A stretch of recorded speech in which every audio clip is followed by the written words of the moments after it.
В небольшом индустриальном городке Сан-Риосо, уютно расположенном у подножия живописных холмов и окруженном зелеными лугами, велась масштабная стройка нового жилого комплекса.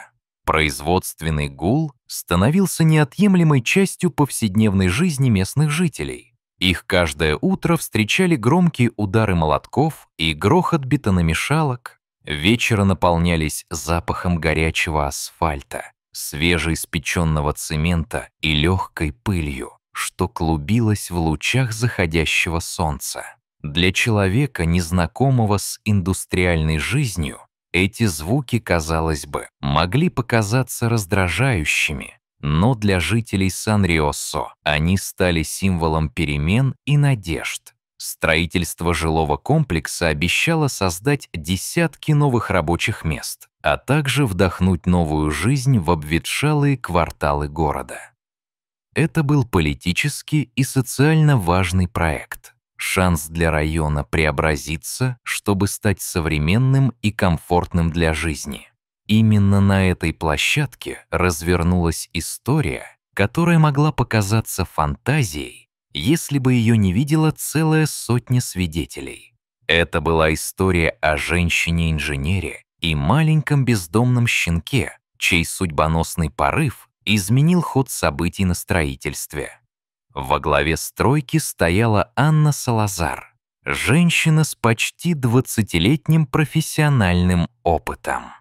Среди инженеров она была известна не только своим строгим подходом, но и теплотой, редко присущей руководителям такого уровня. Коллеги и сотрудники ценили ее за требовательность к себе и окружающим, но при этом удивительное, почти материющее человечество. Анна начинала свою карьеру как простой проектировщик.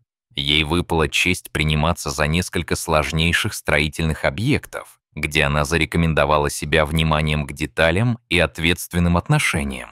Ее призвали возглавить этот амбициозный городской проект, и она приняла вызов.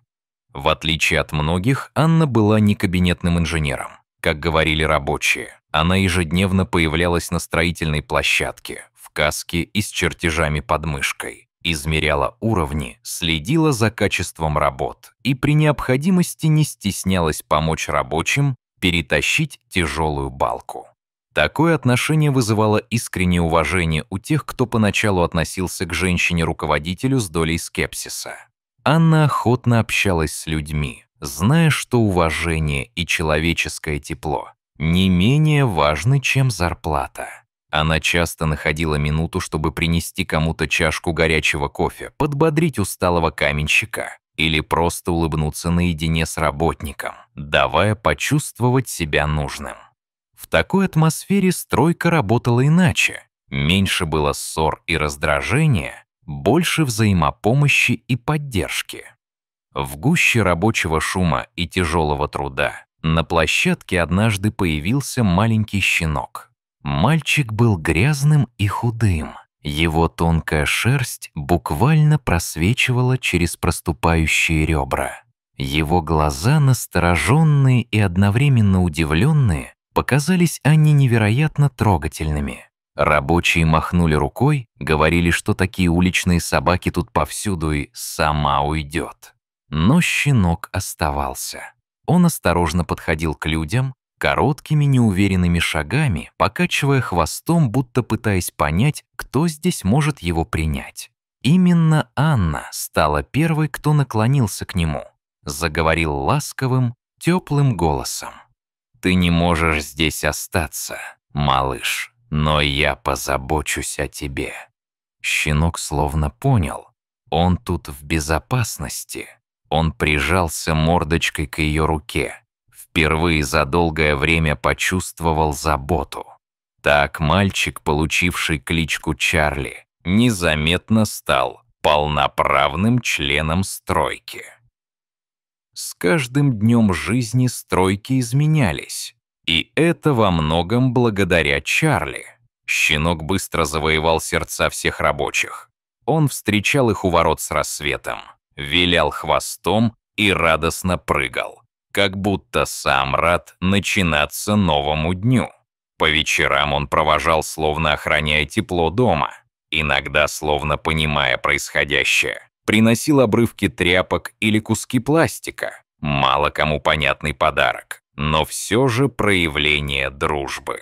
Даже самый суровый каменщик Рафаэль, который всегда работал молча и держался особняком, не мог устоять перед Чарли.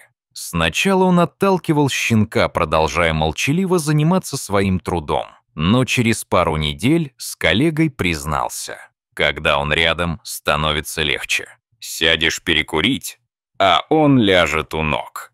И сразу будто силы возвращаются. Молодой разнорабочий Луис, наоборот, с самого первого дня подружился с Чарли. Он приносил ему еду, играл с ним в перерывах, смеялся и восхищался. Он лучше любого мастера умеет поднимать настроение. Благодаря щенку, где раньше царила усталость и замкнутость, зазвучал смех, люди стали делиться историями и поддерживать друг друга. То, что ранее казалось невозможным. Особая глубокая и трогательная связь возникла между Чарли и Анной. Щенок будто чувствовал, когда начальница была на пределе, подходил и клался у нее на колени, показывая поддержку и заботу. «Он знает, когда мне тяжело», — говорила Анна коллегам, добавляя, что Чарли стал ее настоящим талисманом и оберегом. Жаркая и сухая весна в Сан-Риосо не ослабляла темпов строительства. В один из напряженных дней рабочая бригада занималась заливкой бетонного основания под новый корпус комплекса. Что-то пошло не так. Анна заметила, что бетонная смесь слишком жидкая и подается быстрее нормы.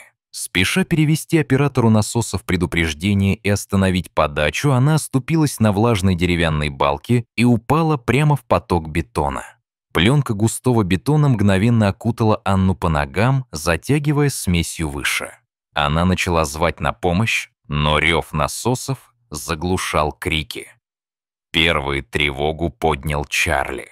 Щенок, словно предупрежденный внутренним чутьем, бросился к месту происшествия и начал отчаянно лаять, бегать кругами вокруг. Его визг и лай заметил Луис. Он мгновенно понял, что что-то не так. «Быстрее сюда!» — крикнул он, раздавая команду остальным. Скоро к ним присоединились Рафаэль и еще несколько рабочих. Наблюдавшейся возле Анны опасности как будто не было, бетон быстро застывал, и каждую секунду шансы на спасение уменьшались. Чарли не умолкал. Его лай был словно приказом, подталкивающим людей не сдаваться. Рабочие позже признавались журналистам, что именно щенок вдохновил их на героические усилия. Они словно слышали в его голосе призыв продолжать борьбу. В конце концов, 6 крепких мужчин смогли вытащить Анну из бетонной ловушки. Она рухнула на землю, вся покрытая смесью. Тяжело дышала, но была жива. На площадке воцарилась страшная тишина. Никто не мог поверить, что обошлось без трагедии. Анна, дрожа от шока, прижала к себе Чарли и прошептала: «Ты мой спаситель». Эта история мгновенно разлетелась по городу. Местные газеты вышли с заголовками «Щенок спас жизнь инженеру». А на радиостанциях обсуждали, как маленькое животное повлияло на поведение десятков взрослых мужчин. Но самое важное было не в героизме щенка. Гораздо значимее оказалось то, что изменилось в душах людей на стройке. Теперь рабочие, чей взгляд ранее ограничивался только зарплатой и выполнением своего участка, стали внимательнее относиться друг к другу и к делу. Рафаэль, который ранее редко выходил за рамки своих обязанностей, начал помогать молодым сотрудникам, поддерживая их и делясь опытом. Такого раньше никто не видел. Луис говорил друзьям: «После этого дня мы стали настоящей командой. Раньше каждый был сам за себя. Теперь понимаем, вместе мы сильнее». Жители района стали приезжать на стройку не просто посмотреть на строительство, а чтобы увидеть Чарли. Дети пробовали его кормить. Взрослые улыбались. Вот кто настоящий охранник нашего спокойствия. Анна не скрывала своих эмоций. Этот щенок показал нам, что самая простая забота способна менять жизни. Он спас меня, а самое главное, спас всех нас от равнодушия. Жилой комплекс был сдан вовремя, став свидетельством не только профессионального успеха, но и человеческой сплоченности.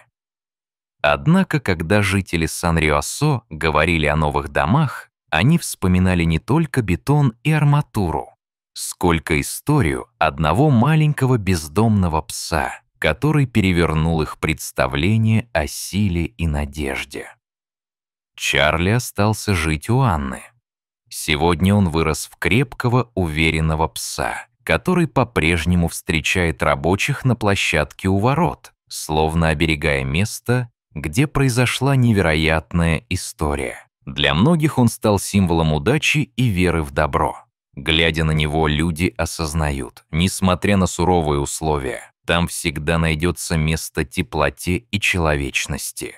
А иногда самые слабые по виду существа оказываются по-настоящему сильными и способны изменить целое общество.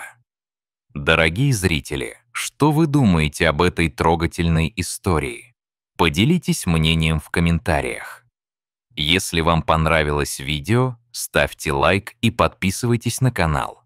Впереди много удивительных историй из жизни. До новых встреч!